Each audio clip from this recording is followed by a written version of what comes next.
दोस्तों इससे सटीक एनालिसिस आपको पूरे यूट्यूब पर नहीं मिलेगा। जी हाँ दोस्तों, जैसे कि आप स्क्रीन के ऊपर देख सकते हैं, यहाँ पर इसमें छोटे छोटे जो पॉइंट्स हैं ना, उनको भी दोस्तों यहाँ पर कवर किया गया है और कोशिश की है आपको एक्सपेक्टेड कट ऑफ बताने की।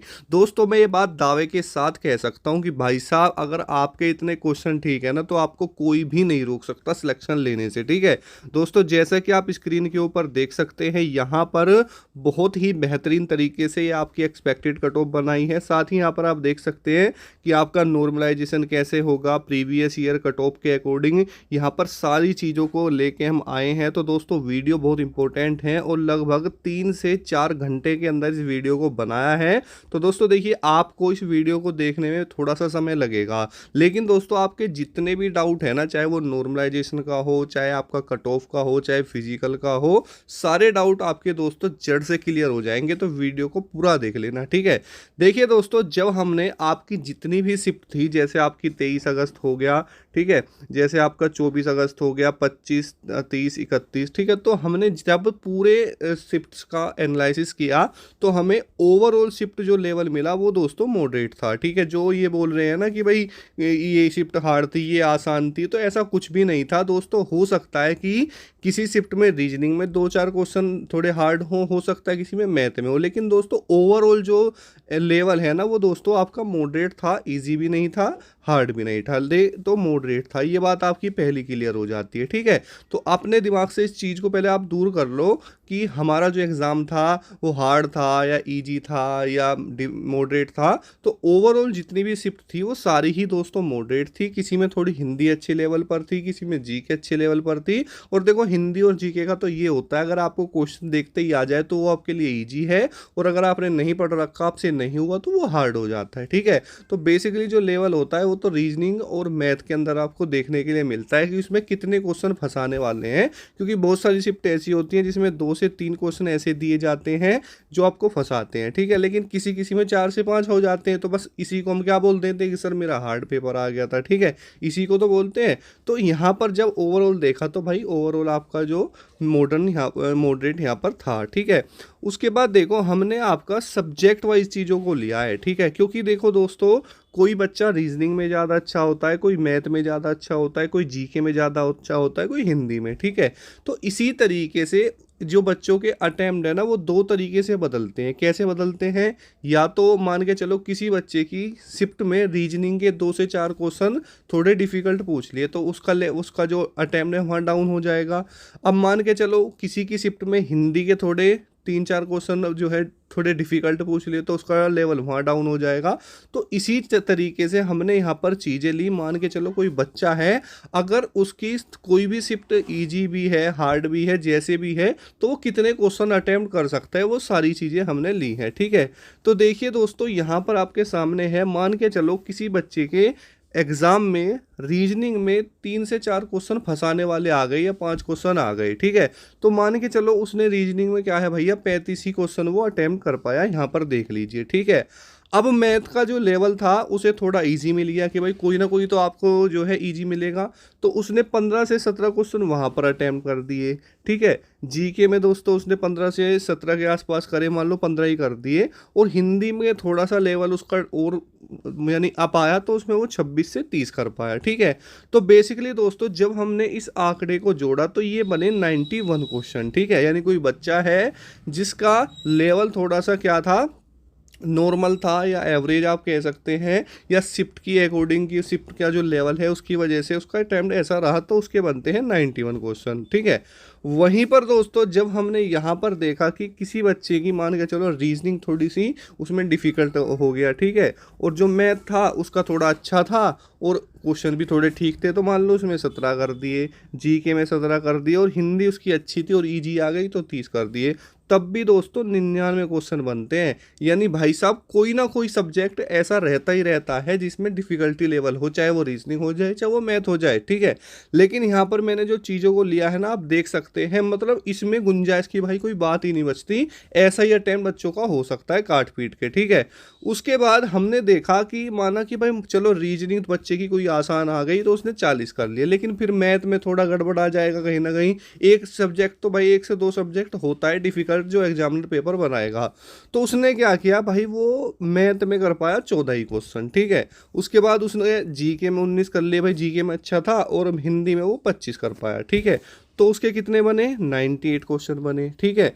उसके अलावा अगर वो ज़्यादा ही अच्छा बच्चा है या फिर उसकी शिफ्ट इजी है तो देखो मैथ में 40 में, और सॉरी हिंदी रीजनिंग में 40, मैथ में 15, और जीके में 20, और हिंदी में 25, तो कितने बनते हैं दोस्तों, 100 क्वेश्चन बनते हैं। तो बच्चों का इस तरह का ही अटेम्प्ट रहा होगा। कंडीशन 2 अप्लाई होती हैं, बच्चा थोड़ा होशियार हो सकता है, थोड़ा एवरेज हो सकता है, ठीक है। देखो सिलेक्शन भी एवरेज और जो है इंटेलिजेंट का ही होगा, नॉर्मल का तो नहीं होगा, इस चीज़ का भी आपको पता है। तो पहली कंडीशन तो ये अप्लाई होती है कि बच्चे के ऊपर की उसका लेवल कहता है, तो वो कोई 91 करेगा उसी शिफ्ट में, कोई 99 करेगा उसी शिफ्ट में, ठीक है। दूसरी कंडीशन क्या है कि भाई किसी की शिफ्ट में कोई चीज़ मुश्किल आ रही है, कोई चीज़ आसान आ रही है। यानी देखा गया है कि मैथ में 4 से 5 क्वेश्चन जो है बच्चों को फंसाने वाले थे, या न्यू कह लीजिए 7-7 8-8 क्वेश्चन तक बच्चे छोड़ के आए हैं, ठीक है। तो मैंने उस चीज़ को भी ले लिया है, चलो 14-15 क्वेश्चन भी आप काट पीट के करोगे, ठीक है। तो भाई साहब आप देख सकते हो इतना करने के बाद भी बच्चा 100 तक ही पहुंच पाएगा, ठीक है, क्योंकि पेपर मॉडरेट है, सारी चीज़ों को देखा जाता है, ठीक है। भाई किसी भी चीज़ का एनालाइज करने के लिए ना भाई उसके सारे फैक्टर्स को देखा जाता है बेसिकली। और मैं दावे के साथ कहता हूँ इस वीडियो को पूरा देखो, आपका डाउट जड़ से क्लियर हो जाएगा। और पूरे यूट्यूब पर अगर आपको ऐसा एनालाइज मिल जाए तो भाई बता देना, ठीक है। अब देखिए बात आती है यहाँ पर आपकी अटेंडेंस की, ठीक है। तो भाई साहब आपकी जो अटेंडेंस रही है वो लगभग 68% रही है, यानी 34 लाख बच्चों ने भाई पेपर दे दिया, ठीक है। अब इस 34 लाख बच्चे को मैंने 50% कर दिया। 50% भाई क्यों कर दिया, क्योंकि भाई 50% हमेशा क्या होता है, ना पढ़ने वाले बच्चे होते हैं। यानी जैसे कैसे कि भाई चल मैं, तू फार्म भर रहा है, चल तो मैं भी भर देता हूँ, तेरे साथ घूमने चला जाऊँगा, ठीक है। तो मैंने ओवरऑल जो आंकड़ा लिया वो मैं अब 17 लाख लेके चल रहा हूँ। और ये दोस्त रियलिटी है, मजाक मत समझना, ये एनालिसिस बहुत ही सोच समझ कर किया गया है और बहुत मेहनत करके। इसका जो एक एक अक्षर आपको ये लिखा दिख रहा है ना, ये ऐसे ही नहीं है भाई, बहुत सोच समझ कर लिखा गया है, ठीक है। तो देखिए यहाँ पर हुआ क्या कि भाई अब हमारे पास 17 लाख बच्चे बचे हैं। वो क्यों बचे हैं, क्योंकि भाई 34 लाख ने पेपर दिया है, और आपने एग्जाम सेंटर पर जाके मैंने खुद ने देखा है ऐसे ऐसे बच्चे आ रहे थे, उन्हें ये नहीं पता कि भाई पेपर में आता क्या है, और सिलेबस भी नहीं पता होता, ठीक है। तो 17 लाख बच्चे अब आपके पास रह चुके हैं, ठीक है। अब देखिए वैकेंसी कितनी है भाई, आपकी 60,244 वैकेंसी है। फिजिकल में 3 गुना बच्चों को बुलाया जाएगा, यानी डीवी पीएचडी के लिए जो बच्चे पास होंगे एग्जाम में वो लगभग 1,80,732 कैंडिडेट्स को दोस्तों बुलाया जाएगा, ठीक है। अब 17 लाख का जब हमने कंपटीशन देखा तो हमें सिर्फ 10 स्टूडेंट्स का एक सीट पर कंपटीशन मिल रहा था फिजिकल के लिए। दोस्तों कुछ भी छुपाया हुआ नहीं है, कुछ भी अपने पास से नहीं बताया, सिर्फ सब कुछ आपके सामने है। आप कमेंट करते हैं ऐसा नहीं है ऐसा है, आप इसमें गुंजाइश बताओ कहाँ पर है। जो चीज़ें रियल है ना भाई वो आपको लेके ले चल रहा हूँ। देने को तो भाई देखो 50 लाख फार्म भरे थे, लेकिन हम उस डाटा को लेके चल रहे हैं कि जो इससे बाहर जाए ही ना, ठीक है। तो जब हमने देखा कि जो डीवी पीएचडी के लिए बच्चे हमारे पास बच रहे हैं ना भाई, वो तो 10 ही बच्चे बच रहे हैं एक सीट पर, ठीक है। तो आप यहाँ पर देख सकते हैं कि कितना कम कंपटीशन उसके बाद आपको यहाँ पर देखने के लिए मिला, यानी 10। अब आप कहोगे कि सर सिलेक्शन तो उन्हीं का होना है। भाई सिलेक्शन की बात छोड़ो, भाई आयोग ना तो पागल है, वो भी कुछ सोच समझ के ही कर रहा होगा कि भाई जब आपको वो कह रहा है कि हम 3 गुना बच्चों को बुलाएंगे, ठीक है, तो आप डीवीपीएसटी में भी जाओगे, ठीक है, कहीं ना कहीं तो भाई इसमें आप ही का फायदा है। और जो आयोग करता है बहुत सोच समझ कर करता है, ठीक है। उसके बाद दोस्तों हमने देखा कि जो आपका 17 लाख बच्चा है उसमें मैंने 5% टॉपर निकाल लिया कि भाई हर उसमें 5% टॉपर बच्चा मैंने मान लिया कि चलो भाई इसमें 17 लाख में 5% बच्चा क्या है, बहुत अच्छा पढ़ने वाला है, इंटेलिजेंट है, ठीक है। तो कितना निकल के आया, 85,000 बच्चा। और ये 85,000 वो नहीं है कभी आप सोच रहे हो इसके 130 क्वेश्चन ठीक है, 140 ठीक है, नहीं। टॉपर यूपी पुलिस का वो हो जाता है जो 100 क्वेश्चन प्लस करने लगता है। बात समझ रहे हो आप, कोई कोई वो वाली बात नहीं है। और सिर्फ 2% वाला कैसे होते हैं जो कि भाई साहब 130 से 135 प्लस में जाते हैं, नहीं सब डाउन ही रहते हैं, ठीक है। तो भाई साहब जब मैंने आंकड़े देखे, क्योंकि बच्चे पास होंगे फिजिकल के लिए DVPST के लिए 1,80,732, लेकिन टॉपर जो बताते हैं कि भाई कि टॉपरों का ही सिलेक्शन होगा, तो टॉपर तो भाई 85,000 ही बचे। ठीक है, तो ये 95,732 कैंडिडेट कहाँ से लाओगे? तो इनके लिए तो भाई कट ऑफ डाउन करनी पड़ेगी, नहीं करनी पड़ेगी? बात समझ रहे हो? क्यों करनी पड़ेगी? क्योंकि भाई फिजिकल में तो भाई साहब 1,80,732 बच्चा जाएगा, और जब आप टॉपर को कह रहे हो कि 5% बच्चा ही जो है देगा, तो 85,000 बच्चा ही थोड़ी ना जाएगा। और फिजिकल में तो भाई ये भी बच्चे हैं। तो इन 95,732 का जो ये डाटा है दोस्तों बहुत बड़ा है, क्योंकि जो 100 वाले स्टूडेंट है ना, 100 वाले स्टूडेंट सारे 85,000 में आ गए। तो ये 95,000 कौन से वाले हैं? ये वो है दोस्तों जो 100 से डाउन है, यानी जिसके 90 है, 92 है, 93 है, 94 है, 95 है। तो ये वो बच्चा रहेगा जो कि भाई साहब 90 प्लस है और 100 से कम है। और हो सकता है कि ये बच्चा आपका अलग अलग कैटेगरी में हो सकता है, वो मैं आपको कट ऑफ लास्ट में बताऊंगा। बहुत ही सोच समझ कर कट ऑफ दोस्तों बनाई गई है। ठीक है, अब देखिए जो ये आपका 5% बच्चा है जिसे हम 85,000 मान रहे हैं, ठीक है, तो ये बच्चा कौन सा है जो कि 100 प्लस जा रहा है? ये बच्चा टॉपर की लिस्ट में आ जाता है। बात को ध्यान से समझ लेना यूपी पुलिस में, ठीक है, क्योंकि इस 85,000 बच्चे में कुछ ऐसे रहे होंगे जो 100 प्लस पर हैं, कोई 100 पर है, कोई 105 पे, कोई 110 पे, कोई 115 पे है, और कोई 1 या 2% बच्चा ऐसा भी होगा जो कि 30 पर 130 क्वेश्चन पर 135 पर भी होगा। ठीक है, बेसिकली ये मैं अभी दोस्तों आपको रो स्कोर लेके चल रहा हूँ, यानी रो मार्क्स जो आप पेपर में क्वेश्चन करके आए हैं। ठीक है, तो भाई साहब अगर 100 से ऊपर जाओगे तो ये 95,732 बच्चा आपको नहीं मिलेगा। इसके लिए आपको 100 से डाउन रहना ही पड़ेगा, तभी दोस्तों फिजिकल में इतना बच्चा जा सकता है। और ये कॉमन सी बात है, आप भी पढ़े लिखे हो, इतना सेंस दोस्तों आपके पास भी दोस्तों होगा। ठीक है,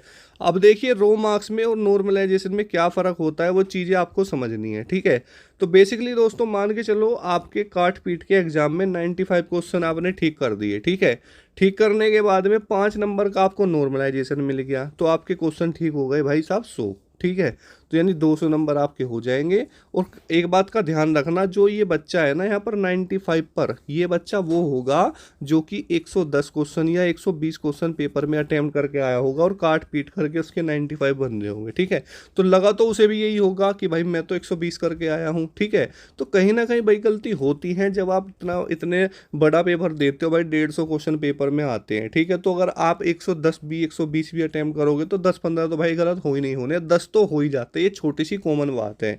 ठीक है, तो जिसके बच्चे के 95 क्वेश्चन ठीक बन रहे होंगे ना, तो वो कम से कम 110 या फिर दोस्तों 120 तक वहां पर अटेम्प्ट करके आया होगा। और ये बात मैं आपको बार बार पहले से समझा रहा हूँ। ठीक है, उसके बाद दोस्तों हमने नीचे यहाँ पर जो आपकी कट ऑफ ली, प्रीवियस ईयर कट ऑफ ली है आपको समझाने के लिए। ठीक है, क्योंकि भाई साहब कट ऑफ बताने के लिए ना पिछले के 2 भर्ती तो कम से कम देखनी पड़ती है। तो देखिए दोस्तों यहाँ पर आपकी 2018 में, ठीक है, 2 भर्ती आई थी। एक आई थी 41,520 वाली, एक आई थी 49,568 वाली। ठीक है, तो भाई साहब जो 41,520 वाली वैकेंसी थी, ठीक है, उसमें भी 18 से 20 लाख ही बच्चा था। ठीक है, और पेपर का लेवल भाई साहब ईजी था, जिसे ईजी कहते हैं। ठीक है, उस समय पर जनरल की जो कट ऑफ रही थी 225.03 रही थी, ओबीसी की 216.74 रही थी, एससी की 187.99 रही थी और एसटी की 153.31 रही थी। और ये नॉर्मलाइजेशन की बात रही थी। यानी कहने का मतलब है इस कट ऑफ में जो आप यहाँ पर देख पा रहे होंगे ना, ये वाली, इसमें 90 क्वेश्चन वालों का भी सिलेक्शन हुआ था। कितने का हुआ था? जिनके 90 क्वेश्चन ठीक थे ना भाई साहब, उनका भी इसमें सिलेक्शन हुआ था आफ्टर नॉर्मलाइजेशन। ठीक है, तो ये भाई पेपर भी बहुत ज़्यादा ईजी था। ठीक है, और पेपर भी ईजी था और वैकेंसी भी ठीक थी, लेकिन अब से कम थी, अब ज़्यादा वैकेंसी है। तो एक पॉइंट होता है कि अगर वैकेंसी ज़्यादा हो तो कट ऑफ उससे भी कम जाती है। ठीक है, और इस समय पर भाई साहब जो फिजिकल के लिए बच्चा पास हुआ था ना, वो लगभग 2 या 2.5 गुना बच्चा पास हुआ था, लगभग। और इस बार दोस्तों 3 गुना पास होगा। तो 2 पॉइंट मैंने आपके सामने क्लियर क्या कर दिए। एक तो अब वैकेंसी ज़्यादा है, दूसरा पेपर इजी था पहले वाला, अब का मॉडरेट है, और इस बार बच्चा 3 गुना पास होगा। ठीक है, तो ये 2-3 फैक्टर हैं। और ये नॉर्मलाइजेशन वाली है, यानी भाई साहब इस इजी पेपर में भी जिसके 90 क्वेश्चन 95 क्वेश्चन ठीक थे ना, उसका भी दोस्तों 225 वाली मेरिट में सिलेक्शन हुआ था। ठीक है, उसके बाद में एक वैकेंसी और आती है 49,568 2018 में ही। ठीक है, जिसका एग्ज़ाम जनवरी 2019 में होता है। ठीक है, पेपर का लेवल दोस्तों हार्ड था, कॉमन बच्चा था, क्योंकि उस समय तक 41,500 वाली 20 वाली वैकेंसी कंप्लीट नहीं हुई थी। तो यहाँ पर जो ये बच्चा इसमें पास हुआ था वही बच्चा दोस्तों यहाँ पर था। तो कॉमन बच्चा था, सेम था, लेकिन मेरिट इतनी डाउन जाने का रीज़न क्या था? पेपर दोस्तों हार्ड था। यहाँ पर भी फिजिकल के लिए 2.5 गुना बच्चों को ही पास किया गया था, ठीक है, लेकिन पहले से ज़्यादा वैकेंसी थी। तो एक ये भी फैक्टर काम करता है कि बच्चे जब वैकेंसी ज़्यादा होती है ना तो थोड़ी सी कट ऑफ कम हो जाती है, ठीक है।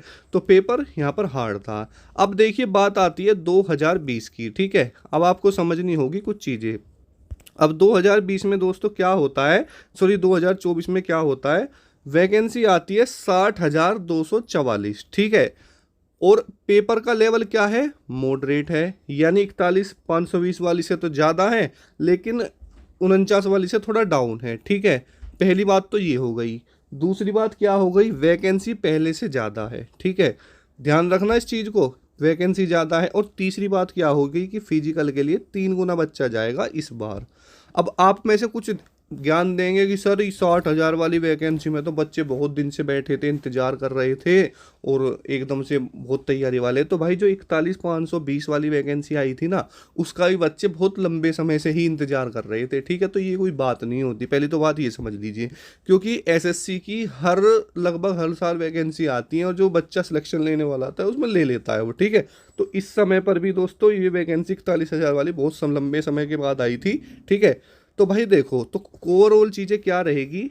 ओवरऑल चीज़ें दोस्तों ये है कि ये कट ऑफ दोस्तों नॉर्मलाइजेशन थी जो आप यहाँ देख रहे हैं। तो इस बार की जो दोस्तों कट ऑफ रहेगी वो 41,520 वाली से तो दोस्तों इससे तो कम रहेगी और इससे थोड़ी ज़्यादा रहेगी। भाई एक्सपेक्टेड कट ऑफ बता दी है और जब आएगी तो मिला लेना आफ्टर नॉर्मलाइजेशन, ठीक है।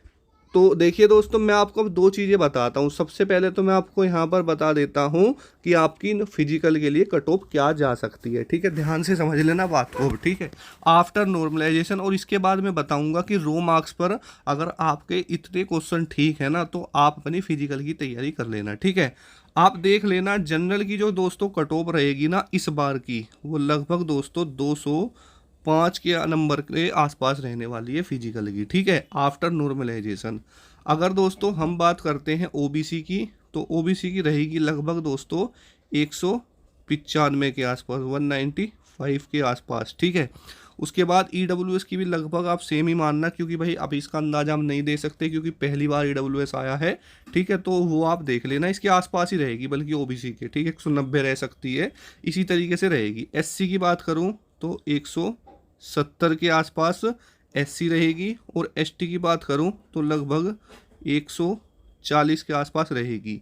क्योंकि भाई साहब देखो, ये जो कट ऑफ बनाई है आपकी प्रीवियस ईयर चीज़ों को देखते हुए बनाई है, क्योंकि जितना डिफरेंस यहाँ पर आता है ना कैटेगरी में इतना ही मैंने लिया है, ठीक है। यानी जो जनरल कैटेगरी है 205 206 के नंबर के आसपास आपकी फिजिकल के लिए कट ऑफ रहेगी।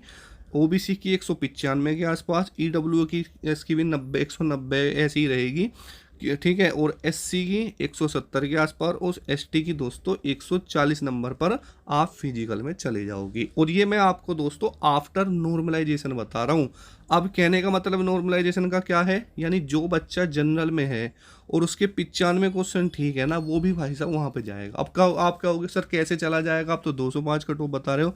तो मेरे दोस्त ये जो है ना 95 क्वेश्चन, ये आपके क्या है, रो मार्क्स है, रो स्कोर जो है आपका, ठीक है। अभी इसमें नॉर्मलाइजेशन होगा और नंबर बढ़ जाएंगे। मैंने अभी बताया कि जो ये आपकी 225 वाली वैकेंसी थी ना, इसमें 90 क्वेश्चन वाले का भी सिलेक्शन हुआ था, ठीक है, बात को समझ रहे हो। तो रो मार्क्स अलग होते हैं, सेफ स्कोर अलग होता है और भाई साहब आपका जो है कट ऑफ अलग होती है। कट ऑफ मैंने आपको बता दी जो फिजिकल की रहेगी आफ्टर नॉर्मलाइजेशन, जो आप लिस्ट में देखोगे। जो मैं ये बता रहा हूँ ये वो है रो मार्क्स के, अगर आपके इतने काट पीट कर ठीक है तो फिजिकल की तैयारी कीजिए, ठीक है। ओबीसी की बात करूँ तो भाई साहब 90 क्वेश्चन के आसपास अगर बन रहे हैं, 90-92 क्वेश्चन, ठीक है। ईडब्ल्यूएस भी लगभग सेम से ही मानना, ठीक है। और दोस्तों अगर एससी की बात करूं तो लगभग 80-82 क्वेश्चन ठीक है। तो कर लेना। और एसटी में दोस्तों लगभग 75 से 78 क्वेश्चन, ठीक है। इतने पर अपने फिजिकल की तैयारी में लगे रहो, ठीक है। बहुत ही सोच समझ कर एनालिसिस बनाया है हमने भाई, एक एक चीज़ को देखा है। कहने के लिए तो भाई आप कुछ भी कहते रहो कि 220 230 कुछ भी कहते रहो यार, उस चीज़ से फ़र्क नहीं पड़ता है। मुंह है बोलने के लिए ही दिया है, लेकिन चीज़ों के पीछे का फैक्टर समझिए, सारी चीज़ों को देखा जाता है, ठीक है। तो ये भाई आपकी फिजिकल के लिए कट ऑफ मैंने बताई, रो स्कोर भी बता दिया, एक्सपेक्टेड कट ऑफ भी बता दी। फिर भी अगर आपका कोई डाउट है कमेंट कीजिए, और आपसे मैं हाथ जोड़कर निवेदन करता हूँ, आप एक प्यारा सा कमेंट जरूर करना कि आपके कितने क्वेश्चन ठीक बन रहे हैं। साथ ही चैनल को सब्सक्राइब करना दोस्तों, बहुत मेहनत लगती है आपके लिए, ठीक है। तो जय हिंद, वंदे मातरम दोस्तों।